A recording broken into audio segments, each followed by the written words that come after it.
ዓለም እርቅ ወረደ፣ ግጭቱ በረደ ብላ ደስታዋን ሳትጨርስ ከፋርስ ባሕረ ሰላጤ አስደንጋጭ ማስጠንቀቂያ ሰምቷል። የኢራን አብዮታዊ ጥበቃ ጓድ በሊባኖስ ላይ የሚፈጽመው ጥቃት በአስቸኳይ ካልቆመ የሚያጸጽት ምላሽ እንደሚሰጥ መግለጹን የኢራን መንግስት የዜና ማሰራጫ ዘግቧል። እስራኤልም በሊባኖስ ላይ የፈጸመችውና ከ250 በላይ ሊባኖሳውያን የተገደሉበት ጥቃት በብዙ ድካም የተደረሰውን የአሜሪካና ኢራንን የተኩስ አቁም ስምምነት ገደል ሊከት ከጫፍ ደርሷል። እስራኤል ደግሞ በሊባኖስ ባለው ሂዝቦላ ላይ የሚፈጽመውን ጥቃት አላቁመም ብላ ጥቃቷን የቀጠለች ሲሆን እንዲያውም የሊባኖስ ጉዳይ በተኩስ አቁም ስምምነት ውስጥ አልተካተተም እረፉት ስትል ለቴህራን ጥብቅ መልእክት ልካለች። በመንግስት የሚተዳደረው የኢራን የዜና አገልግሎት ኢርና በበኩሉ የአብዮት ጥበቃ ጓድ ባለስልጣንን ጠቅሶ እንደዘገበው በሂዝቦላ ላይ የሚሰነዘር ማንኛውም ጥቃት በኢራን ላይ እንደተፈጸመ ይቆጠራል። የጦር ግንባሩም ለእስራኤል አስተዳደር ጥቃቶች ከባድ ምላሽ በማዘጋጀት ላይ ነው ብሏል። የኢራን አብዮታዊ ጥበቃ በመልእክቱም በሊባኖስ ላይ የሚፈጽመው ወረራ በአስቸኳይ ካልቆመ ግዴታችንን ከምንወጣውና በቀጠናው ለሚገኙ ኃይሎች የሚያጸጥት ምላሽ የምንሰጥ ይሆናል ሲል አስፍሯል። ዓለም ትንፋሿን ውጣ በምትጠብቅበት በዚህ እጅግ አስፈሪና አስቸጋሪ ወቅትም የአሜሪካው ፕሬዚዳንት ዶናልድ ትራምፕ ለኢራን ከባድ ማስጠንቀቂያ አስተላልፈዋል። ትራምፕ በራሳቸው የማህበራዊ ትስስር ገጽ በሆነው ትሩዝ ሶሻል ላይ ባሰፈሩት ጽሑፍም እውነተኛው ስምምነት ሙሉ በሙሉ ተግባራዊ ካልተደረገ ማንም አይቶት የሚያውቅ ትልቅ የተሻለና ጠንካራ የሆነ ተኩሱ ይጀመራል ሲሉ አስጠንቅቋል። ፕሬዚዳንቱ ባስተላለፉት በዚህ መልእክታቸው ላይ ሁሉም የአሜሪካ መርከቦች፣ የጦር አውሮፕላኖችና ወታደራዊ አባላት ከተጨማሪ ጥይቶችና የጦር መሳሪያዎች ጋር የተደረሰው እውነተኛ ስምምነት ሙሉ በሙሉ ተግባራዊ እስከሚሆን ድረስም በኢራን ውስጥ እንዲሁም በዙሪያ ባለበት ይቆያል ብለዋል። የትራምፕ ተኩሱ ይጀመራል የሚለው ማስጠንቀቂያ የኢራን ጥያቄዎችና በሊባኖስ እየፈሰሰ ያለው የንጹሐን ደም የቀጠናውን ሁኔታ ይበልጥ ውስብስብ አድርገውታል። አሜሪካም ተመልሻለሁ ያለች ባለችበት በዚህ ወቅትም በዲፕሎማሲ መንገዶች የተደረሱ ስምምነቶች በትርጉም ልዩነት ምክንያት ሊፈርሱ እንደሚችሉ ታላቅ ስጋት ተፈጥሯል። በሌላ በኩል በሊባኖስ በአንድ ቀን ውስጥ ብቻ 254 ሰዎች የተገደሉበትና ከ1165 ሰዎች በላይ የቆሰሉበትን የእስራኤልን ጥቃት ተከትሎ ብሔራዊ የሐዘን ቀን አውጃለች።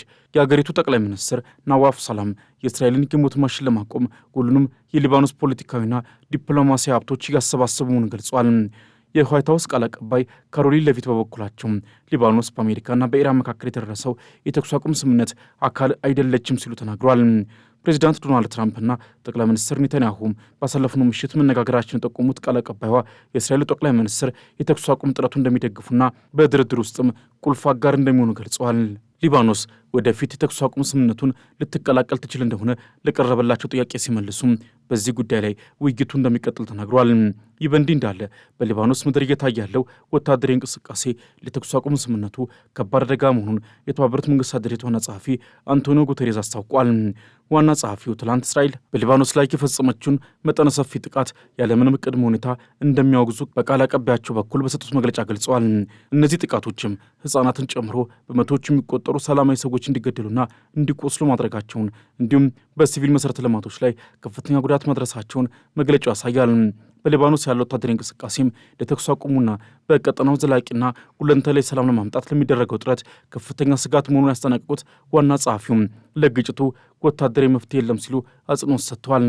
ለ40 ቀናት ያህል የቀጠለው የአሜሪካና የኢራን ጦርነትም በፓኪስታን አሸማጋይነት ባሳለፍነው ማክሰኞ በ2 ሳምንት ተኩስ አቁም ስምምነት በከፍተኛ ስጋት ውስጥ ሆኖ ለጊዜው መቋጨቱ ይታወሳል። በመካከለኛው ምስራቅ ለተፈጠረው ግጭትና ለተኩስ አቁም ስምምነቱ ቁልፍ ከሆኑ ጉዳዮች መካከል አንዱ የሆርሙዝ የባህር ወሽመጥ ነው።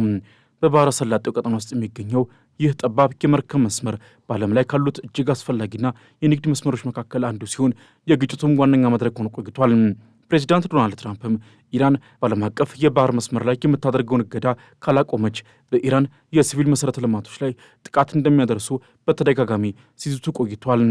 በዚህ መሰረት በአሜሪካና በኢራን መካከል ለ2 ሳምንታት በሚቆይ የተኩስ አቁም ስምምነት ውስጥም የባህር ወሽመጥን በድጋሚ ለመክፈት ማክሰኞ ምሽት ስምምነት ላይ ተደርሶ ነበር። ሆኖም ግን ኢራን ረቡዕ ዕለት ባወጣችው መግለጫ ያለ አብዮታዊ ዘብ ጦሩ ፈቃድ በወሽመጡ የሚያልፉ መርከቦች ኢላማ ተደርገው እንደሚወድሙ አስጠንቅቃለች። የዋይት ሀውስ የፕሬስ ሴክሬታሪ ካሮሊን ሌቪት በበኩሏ ትራምፕ ወሽመጡ ወዲያውኑ እንዲከፈት እንደሚጠብቁ ገልጸው የየሆነ መሆኑን በግል ተነግሯቸዋል ሲሉ ተናግረዋል። ከዚህ ውጭ የሚወጡ ዘገባዎች ሐሰት መሆናቸውን አክለዋል። በሌላ በኩል ደግሞ በኢራን ከሚደገፈው የሂዝቦላህ ሚሊሻ በሰሜናዊ እስራኤል ላይ የሮኬት ጥቃት መፈጸሙን አስታውቋል። ቡድኑ ይህንን ጥቃት የፈጸመውም እስራኤል የተኩስ አቁም ስምምነቱን በመጣሷ ምክንያት መሆኑን በማህበራዊ ሚዲያ ባወጣው መግለጫ ገልጿል።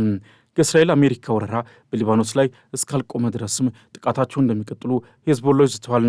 ረቡዕ ዕለት እስራኤል በዚህ ግጭት ውስጥ ታይቶ የማይታወቅ እጅግ ከባድ ጥቃትን በሊባኖስ ላይ የፈጸመች ሲሆን በዚህም ቢያንስ ከ250 በላይ ሰዎች መገደላቸው ታውቋል። አሁንም ድረስ ሊባኖስ በተኩስ አቁም ስምምነት ውስጥ ትካተት አትካተት በሚለው ጉዳይ ላይ ከፍተኛ አለመግባባት አለ። ፕሬዚዳንት ትራምፕም ኢራን እውነተኛውን ስምምነት ማክበር አለባት ሲሉ ምን ማለታቸው እንደሆነ ብዙዎችን እያነጋገረ ነው። በአሜሪካና በኢራን መካከል ስለተደረገው የ2 ሳምንት ተኩስ አቁም ስምምነት የሚወጡ ዘገባዎችም እርስ በርሳቸው የሚጋጩ ሆኗል። አለመግባባቱ ያተኮረው በሁለቱ ወገኖች በኩል በሚወጡት የተለያዩ የ10 ነጥብ ዕቅድ ስሪቶች ላይ ነው። ትራምፕም ለአሜሪካ ተቀባይነት ያለው አንድ ትርጉም ያለው የነጥቦች ስብስብ ብቻ ነው ያለው ብለዋል። እሳቸውም እውነተኛው ስምምነት በሚሉት ውስጥ የሚፈልጉትን በግልጽ አስቀምጠዋል። ምንም አይነት የኒውክሌር መሳሪያ አይኖርም። የሆርሙዝ የባህር ወሽመጥ ደግሞ ክፍትና ደህንነቱ ይጠበቅ ይሆናል።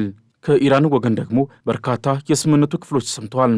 የኢራን መንግስት ሚዲያ ይፋ ያደረገው አንድ ስሪትም በኢራን በኢራቅ በየመንና በሊባኖስ ያለውን ውጊያ ማቆም፣ የሆርሙዝ የባህር ወሽመጥን በድጋሚ መክፈት እንዲሁም አሜሪካ ማዕቀቦችን ለማንሳት ሙሉ ቁርጠኝነት ማሳየቷን የሚያካትት ነበር። በኋላ ላይ ደግሞ የኢራን ከፍተኛ ብሔራዊ ደህንነት ምክር ቤት ሌላ 10 ነጥብ ያለው እቅድን ይፋ ያደረገ ሲሆን ይህም የዩራኒየም ማበልጸግንና ቴህራን የሆርሙዝ ወሽመጥን ተቆጣጥራ እንድትቀጥል የሚሉ ነጥቦችን የያዘ ነበር። ሆኖም ግን ስለ ማበልጸግ የቀረበው ጥያቄ ከጊዜ በኋላ ከምክር ቤቱ መግለጫ የእንግሊዝኛ ትርጉም ላይ ተሰርዟል። በትራምፕ ጽሑፍ ውስጥ የተኩስ አቁሙ ሊባኖስን ስለማካተቱ የተጠቀሰ ነገር የለም። ይህም በተኩስ አቁም ስምምነቱ ላይ ዋነኛው የክርክር ነጥብ ሆኖ ቀጥሏል። ስለ እውነተኛው የ10 ነጥብ ዕቅድ በሚወጡት የተለያዩ መግለጫዎች ዙሪያ ከፍተኛ ግራ መጋባት ተፈጥሯል። ዶናልድ ትራምፕ የተኩስ አቁሙን ባበሰሩበት የትሩዝ ሶሻል ጽሑፋቸው ላይ የኢራን መሪዎች ያቀረቡትን 10 ነጥብ ጠቅሰው ይህም ድርድር ለማድረግ የሚያስችል መሰረት መሆኑን ገልጸው ነበር። ከዚያን ጊዜ ጀምሮ ግን የእቅዱ የተለያዩ ስሪቶች ብቅ ብለዋል። የኢራን መንግስት ሚዲያ መጀመሪያ ይፋ ያደረገው እቅድ በኢራን በኢራቅ በየመንና በሊባኖስ ያለውን ጦርነት ማቆም፣ ወሽመጡን መክፈትና አሜሪካ ማዕቀቡ እንድታነሳ የሚጠይቅ ነበር። በመቀጠልም ከኢራን ከፍተኛ የብሔራዊ ደህንነት ምክር ቤት የወጣው መግለጫ ተጨማሪ ቅድመ ሁኔታዎችን አክሏል። እነዚህም ኢራን የሆርሙዝ ወሽመጥን ተቆጣጥራ እንድትቀጥል፣ ዩራኒየም ማበልጸጓ እንድትቀጥልና የሊባኖስ እስላማዊ ተቃውሞ ከእንግዲህ ኢላማ እንዳይደረግ የሚሉ ነጥቦች ነበሩ። የዩራኒየም ማበልጸግ ጉዳዩን ግን ከምክር ቤቱ የእንግሊዝኛ መግለጫ ላይ እንዲወገድ ተደርጓል። የኢራን ፓርላማ አፈ ጉባኤ መሐመድ ባገር ጋሊባፍ በሰጡት መግለጫ ደግሞ የኢራን የማበልጸግ መብት መካድ የ10 ነጥቡን ዕቅድ መጣስ ነው ብሏል። እንዲሁም ሊባኖስን ከተኩስ አቁሙ ማግለል ሌላው ጥሰት መሆኑን ገልጸዋል።